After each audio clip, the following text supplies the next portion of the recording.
ભાઈઓ હોજે રેડી રહેજો, Mahini birthday party છે. હું શું પહેરું?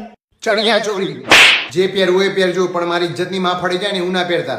હવે તો એને મંગળસૂત્ર પહેરાઈને લાવું જોતું ખાલી. ભગત હોજે 7 વાગે સત્યનારાયણની કથા છે, તારા બેહવાનું છે, રેડી રહેજે.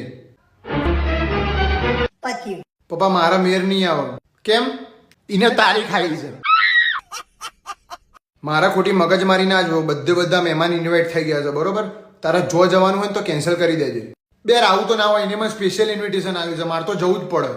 એ તો વધેલું વાડું લેવા માટે તને સ્પેશિયલ ઇન્વિટેશન આવ્યું છે. બંધાન ફાડા એક તો એ ભરાઈ ગયું છું, તને મજા ખૂજે છે. તો ફાર્મ હાઉસ ઉપર પાર્ટી રાખી છે, નાઇટ આઉટ તો કરવાનું છે. વિચાર કરો બધા ભેગા હશે, કેવી મજા આવશે. એટલે તમે લોકો ગમે તે આઈડિયા કરો, જવાનું તો થાય જ છે. હું તો કહું છું ને કિડનેપ કરી લઈએ. ના ભાઈ ના, ખોટા જોડવાના આવે, કોના 100 રૂપિયા કોઈ ના આવે. ભાઈઓ મેં તો વિચારી લીધું, હું તો નીકળું છું. તમે અહીંયા તમારી રીતે જોઈ લેજો. મળીએ ભાઈ. ભગત ક્યાં ચાલ્યા? 7 વાગ્યા, બોમણનો મહેમાન બધો રાહ જોઈને બેઠો હતો. ભગત તો નહીં. નહીં એટલે હારો તો ભગવાનને જે ગમ્યું ખરું. બે સફા સાફ બોલ ને. સાફ પાપા લોહી પીધા વગર સીધી રીતે બોલ ને લીલિયા. એ રે નાઇટ ફોલ કરવા ગયો છે. હે? નાઇટ આઉટ કરવા ગયો છે.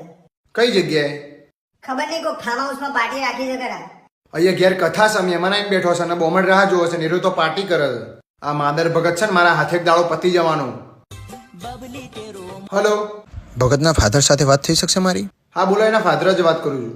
સાહેબ, હું અમદાવાદ પોલીસ સ્ટેશનમાંથી વાત કરું છું. ભગત અને એના ફ્રેન્ડ્સ અહીંયા ફાર્મ હાઉસ પર દારૂ પાર્ટી કરતા પકડાયા છે, તો તમારે તાત્કાલિક અમદાવાદ પોલીસ સ્ટેશને હાજર થવાનું રહેશે. બોલો સત્યનારાયણ ભગવાન કી જય. બરોબર છે.